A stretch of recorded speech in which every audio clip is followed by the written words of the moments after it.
I visited the Israeli city of Modiin in January 2020, I was not prepared for the intensity of my feelings about the complex and evolving situation there. I was wowed by the rapidly growing, beautiful city of Modiin. As an American Jew with close ties to the Islamic community, I was troubled by the border with its nearby Palestinian neighbors in the West Bank. It is amazing how drastically the borders have changed in this one area in the last 80 years. As recently as 1947, the entire region was under British rule. In 1949, the area was divided between Israel and Jordan. After 1967, a good swath of the Jordanian territory became the West Bank. The modern city of Modiin was built in 1985 near the ancestral home of the Maccabees, the heroes of the story of Hanukkah, who revolted against King Antiochus and eventually regained control of the temple in Jerusalem in 164 BCE. The neighborhood of Maccabim, where I stayed for 10 days, was built on what was defined as a no man's land in the 1949 Armistice Agreement. From the living room of my friend Rabbi Kinneret Shiryon's house, I could hear the Modiin intoning the daily prayers at the West Bank Arab village of Beit Sira. This town of about 2,900 residents, which dates back to the 16th century, is right down the hill, but on the other side of a barbed wire fence. Two communities, two peoples, whose history on this land goes back hundreds and thousands of years, living in such close proximity, yet separated by physical and political barriers. Today, Rabbi Shiryon, who founded the Reform Temple Kehillat Yozma in Modiin in 1997, will share some of her insights about what life is like in Modiin. I will share some of my adventures and impressions of this ever-changing landscape. Welcome to Spiritually Speaking.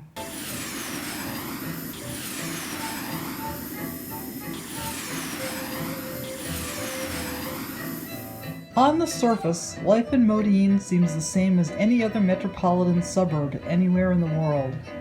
But it doesn't take long to scratch the surface and see major differences.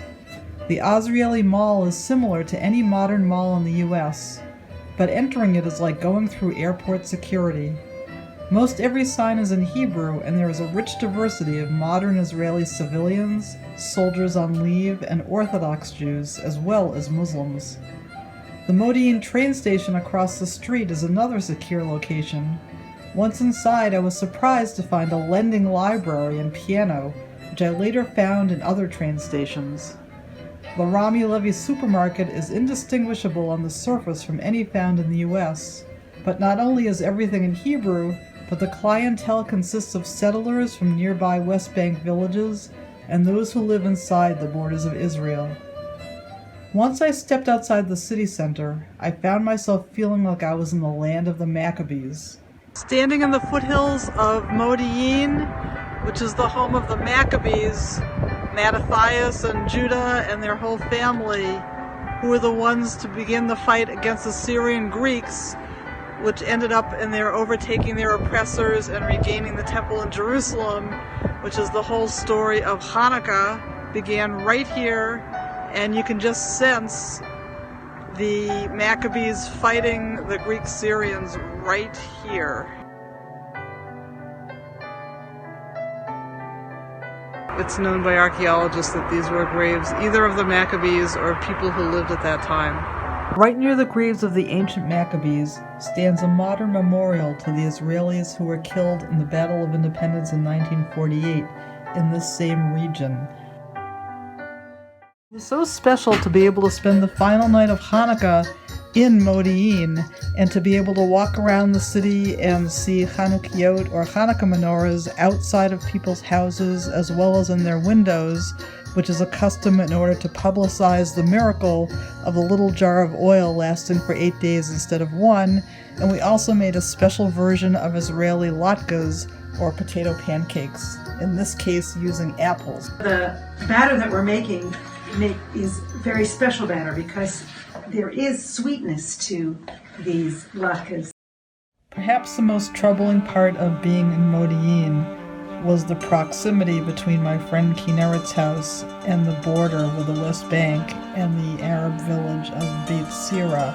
Okay, so I was just stopped by two men who wanted to know what I was doing here, and I explained that I was staying with my friend Kinneret, and I can understand people wanting to identify somebody who they don't know who's walking around here, because in particular I'm now in the field right behind Kinneret's house. There's a fence to her backyard, and in this field right behind her house, you can see the Arab villages, which I'm going to show you in a second.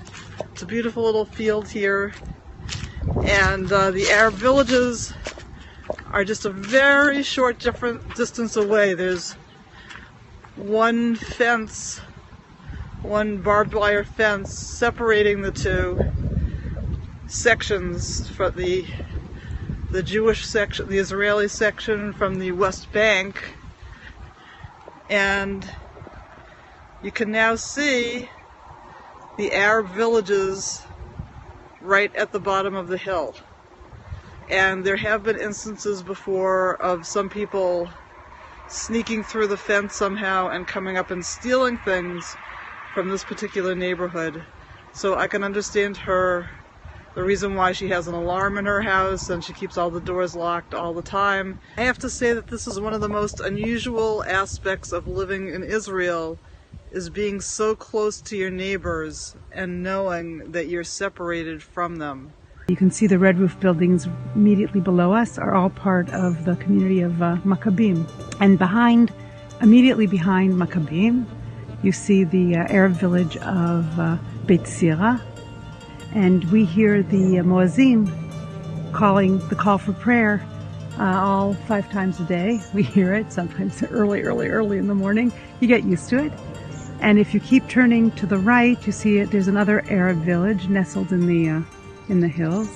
To put things in perspective, these villages they're under the Palestinian Authority rule. In the beginning, the relations were very good. First of all, the contractors would hire Arab workers, construction workers, and they found a way to make a living here, as well as they had many nurseries.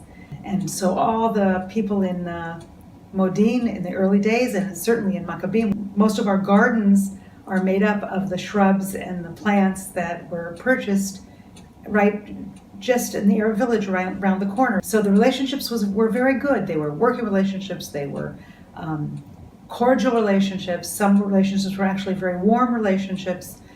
When I first started my congregation, the Yozma community, we started with a preschool class, and I wanted to have some kind of relationship with a preschool class in Beit Sira. So I got the phone number of a woman who ran like a mishpachton, in her family, from the word mishpacha, which means family, where they would take small children and do daycare. And we had made a few phone calls, and I made contacts, and we were going to get together. And then the Intifada broke out. When the Intifada broke out, there was no possible way we could actually bring our two communities together. That year was 1998.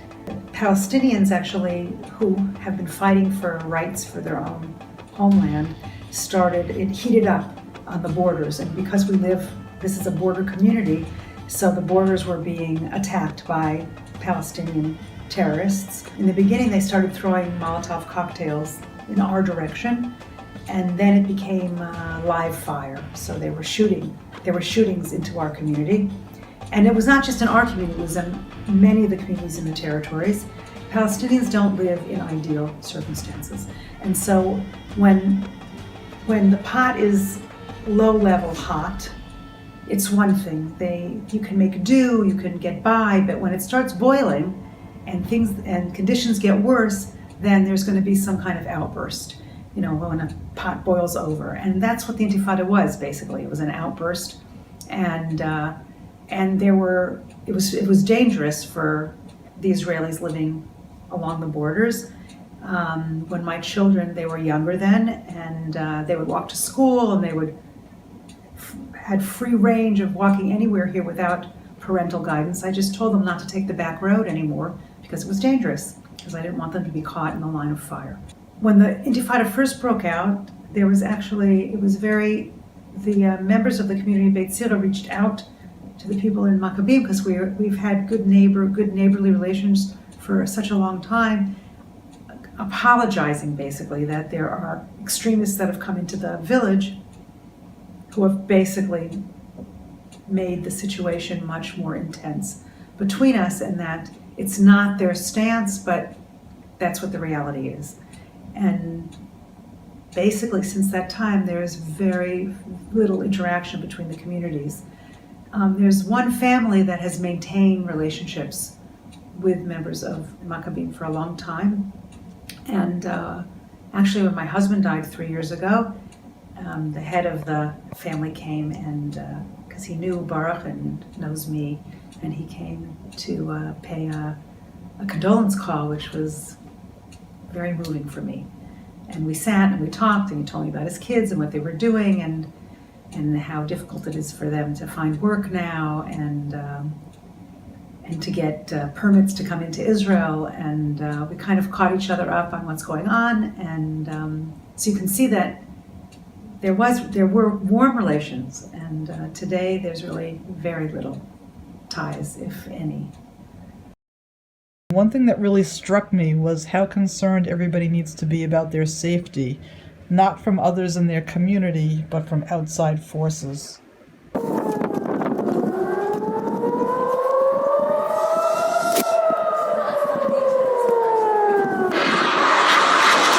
This is an Israeli elementary school whose windows face the border with Beit Zira. So you can see how small the windows are.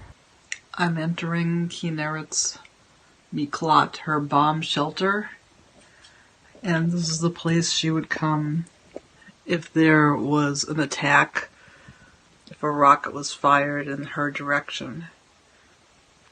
It's a very, very, very small room. I can reach out both arms and be able to touch both walls. She doesn't keep much in here at all.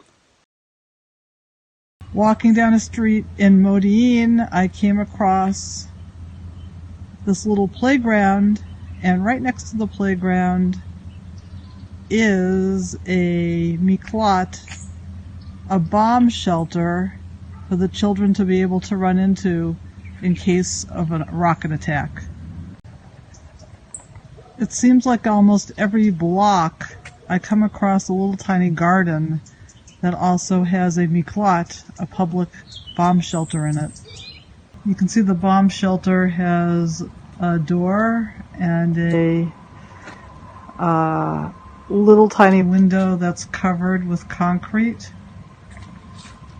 And I'm not sure what this is.